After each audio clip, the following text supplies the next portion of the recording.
का पियक्कड़ महाराज, रात के नशा उतरल के ना? अब रात के तो पता नहीं खे, बाकी ये समय देख के तो के नशा चढ़े लगल। तत नजर मत लगावा। डेरा मत, रेप ना करब तहार। सीधा खड़ा रहा। जी।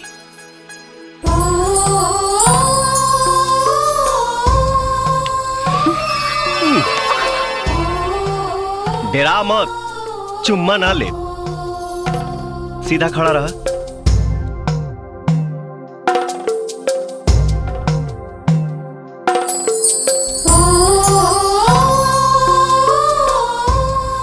मर्द के भलाई ओही में होला जे औरत के बात मानेला।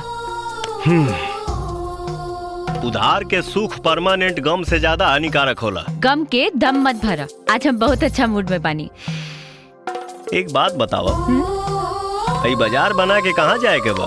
अपना ला दूल्हा ढूंढे जाता नहीं। हमार डोरी लूज हो गइल बा, तनी कसदा ना। जा अपना भतारे से कसवा लिया। तहार काहे जरता? अरे धुआं तो तू फेंकतारू। कसदा ना, चुम्मा देहा। दूसरा के धन पे हम नजर ना डालेनी। हमरा साथे रहे के बना तो संत ना लंठ बन के रहा। अब कसा ना तो खोल के तरह के पहना दे। ठीक बा, तो देखा हमार लंठाई।